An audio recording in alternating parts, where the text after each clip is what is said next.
ቤቲና ናቲ ውርደታቸውን ተከናነቡ። አቶ ገዙ ቤቲና ናቲ አልጋ ላይ ደርሶ በሽጉጥ ደቅኖም አስፈራራቸው።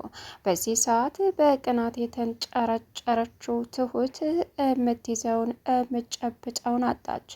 አቶ ገዙ አሁን ላይ እንግዲህ ናቲ ላይና ቤቲ ላይ የደቀነው ሽጉጥ ትሁትንም አስጨነቃት። በእርግጥ በራሴ ጊዜ ነው ናቲን ከቤቲ ጋር ሄር ብዬ እንደዚህ ያደረኩት ቢሆንም ግን ናቲን ሲጎዳው ማየት አልችልም በማለትም ለፖሊስ ደውላ ፖሊስ ቦታው እንድመጣ አደረገች። በዚህን ሰዓት አቶ ናቲ ወደ እስር ቤት መሄድ አለብህ፣ በሰው አልጋ ላይ የሰው ሚስት ደፍረሃል በመባልም ማግጠሃል በመባልም ናቲ ይበልጥ ትልቅ ወንጀል ውስጥ እንደገባ አወቀች። ትሁት ምነው ባልደወልኩኝ፣ ምነው እንደዚህ ባላደረግኩኝ እያለችም በጸጸት መቃጠል ጀመረች። ግን ደግሞ ምንም ማድረግ አማራጭ ስለሌላት ለቅሶዋን ተያያዘችው። ናቲ የማይወጣው ትልቅ ወጥመድ ውስጥ የገባበት ምክንያት ለእናቱ ሲል ያደረገው ነገር በሙሉ ዋጋ አስከፈለው። ሰላም ውድና የተከበራችሁ የስኬት ሚዲያ ቤተሰቦች እንዴት ናችሁ? ላይ ሰላማችሁ ይብዛልኝ። ለዚህ ቻናል አዲስ የሆናችሁ ሰብስክራይብ ያደረጋችሁ ቪዲዮውን እስከ መጨረሻው ተከታተሉ። በጉጉት ስንጠብቀው የነበረው ትሁት ቀጣይ ፓርት ይዘን መጥተናል። እንግዲህ እጅግ በሚያሳዝን ሁኔታ ናቲ ለእናቱ ትል ከቤቲ ጋር አደረ። በዚህን ሰዓት አቶ ገዙ የቤቲንና የናቲን ክትትል እያንዳንዱ እርምጃቸውንም በማድረግ ትልቅ አደጋ ደረሰባቸው።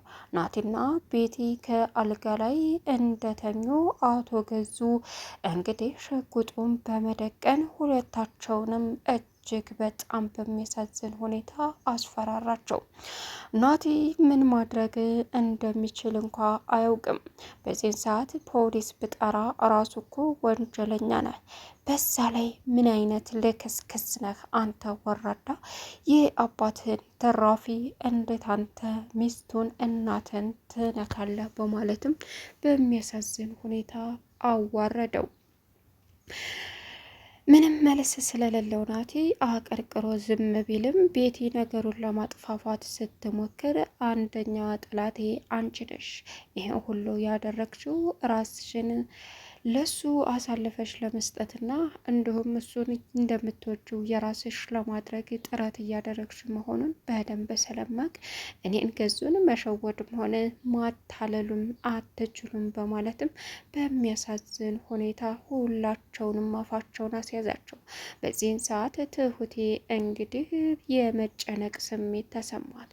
አይ ዝም ብዬማ ሲገለው ማየት አልችልም፣ እዚሁ ይገለዋል አለችና ግን ደግሞ ናቲ እንዴት እንደዚህ ያደርጋል?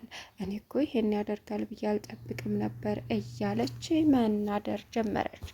ነገር ግን የሰራሽው ስራ በራሷ ስለሆነ ግን እኮ እናቱን ለማግኘትም ነው ይሄን ያደረገው። ትሁት ተረጋጊ፣ አሁን እሱን ከዚህ ካረመኔ ሰውዬ ለማስጣል የሆነ ነገር አስቢ እያለች ራሷን መቆጣት ጀመረች። በዚህን ሰዓት አንድ ሀሳብ ሲመጣላትም ለፖሊስ በመደወል ነበረ። ለፖሊሶቹም ደውላ እንግዲህ ማይጠበቅ ሰዓት እውነታውን ልንገራችሁ፣ እሷ ራሷ ናት መጠጥ አጠጥታ እንዲደፍራት ያደረገችው በማለትም ለፖሊሶቹ ተናገረች።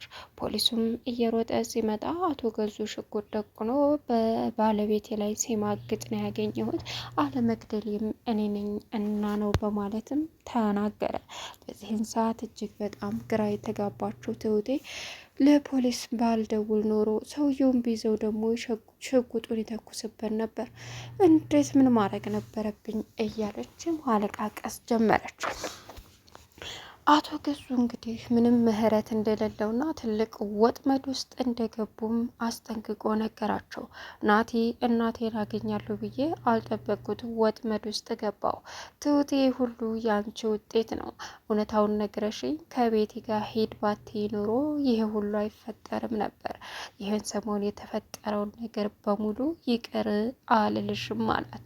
ናትዬ እኔ ምን ላደርግ ደግሞ ጭራሽ ትቆጣለህ እንደ አንተ ራስህ ይህ እኮ እኔን የማያሳመመኝ የማይጎዳ መስሎ ነው ስትለውም ብዙ የደበቅሽ ሚስጥር እንዳለም ግልጽ ነው። በዛ ላይ ደግሞ እዛ አደጋ ውስጥ የገባውበት ምክንያት አንቺ እንደሆንሽ እንዳትረሺ ሲላትም ትሁት እየዬ ብላ አለቀሰች። እና ምን ማድረግ ነበረብኝ? ምን ልጠብቅ? እሺ ላንተ እውነታውን ብናገር የኔ ቤተሰቦች በአንድ ቀን ያልቃሉ።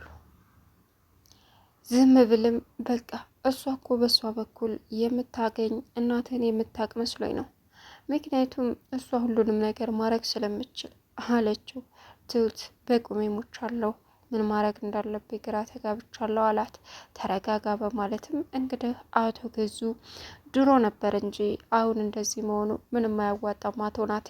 ስለዚህ በስነ ስርዓት ምን ማድረግ እንዳለብኝ ጠንቅቄ የማቅሰው ስለሆንኩኝ የራስ ጉዳይ በማለትም እያስፈራራው ይገኛል። ገዙ እንግዲህ ከሚስቱ ከቤቲ ሚስጥሩ ለሌላ ሰው ሄዶ በማየቱ የመጨረሻ እጅግ በጣም ስለተናደደ ነው። በጣምም አዝኖባታል። ሰው እንዴት በሚስቱ ይከዳል? በሚስቱ ለገንዘብ ብቻ መስሎኝ ነበረ እዚህ የመጣሽው፣ ለካስ አንቺ ልጄን አጥምደሽ ራስሽ ለማድረግ ነው እያለ እንግዲህ ቤቲን መጮህ ጀመረ። ቤቲ አሁን ላይ እባክህን ገዙ ተረጋጋ፣ ገለው ትልቅ ወንጀል ውስጥ ከምትገባ ስትለው ብገለውና ብደፋው ይሻለኛል፣ ማንም እኔን ማታለል እንደማይችልም አስረግጬ ልንገራቸው እያለ እንግዲህ ቤቲን እየጮህባት ነበረ። አሀ እንዳይሞትብሽ ፈራሽ? እደፋልሻለሁ አይንሽ እያየ እሺ፣ ቀላል እደፋዋለሁ እንዴ አላት። እሷም ተው እባክህ ተረጋጋ ገዙ አለችው። ናቲ ያደረገው ነገር ከባድ ችግርና ወጥመድ መግባቱን ሲረዳ አሁን ላይ ናቲን ከገዙ ማን ማውጣት እንዳለበት እንኳ ግራ ስለተጋባ ማልቀሱን ተያያዘ። ምን ማድረግ እንዳለበትም ህይወቱ አደጋ ላይ የእናቱንም ህይወት ሳያድን እሱ ትልቅ ችግር ውስጥ እንደገባ ሲረዳ ወይኔ ጉዴ ማለት ጀመረ። በዚህን ሰዓት አሁን ላይ ትሁት ደም እንባ ማልቀሷን ተያያዘች። እንግዲህ ናቲ ባደረገው በሴት ወይም ደግሞ ባለትዳርን በማማገጥ ተብሎ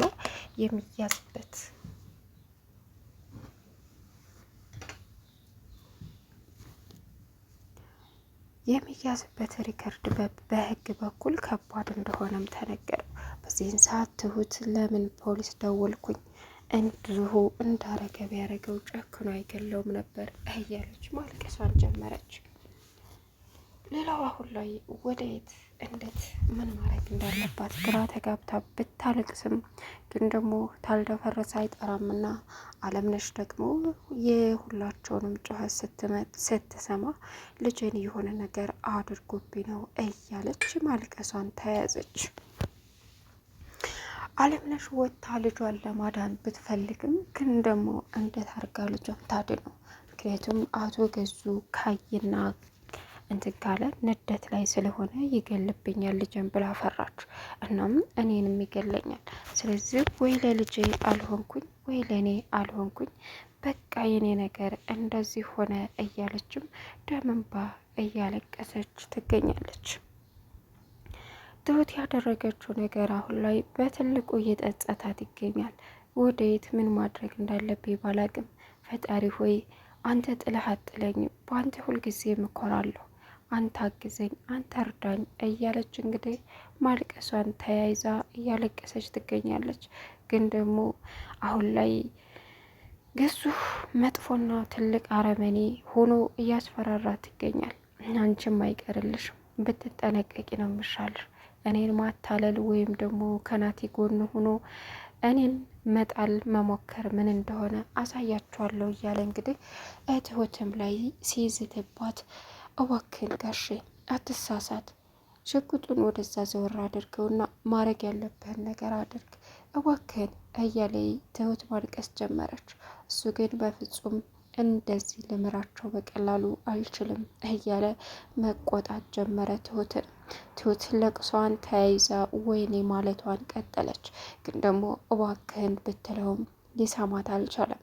ፖሊሱ ሲመጣ ግን ሁላቸውም ወንጀለኞች እንደሆኑ ቤቲና ናቲ ፖሊሱ ተናገረ።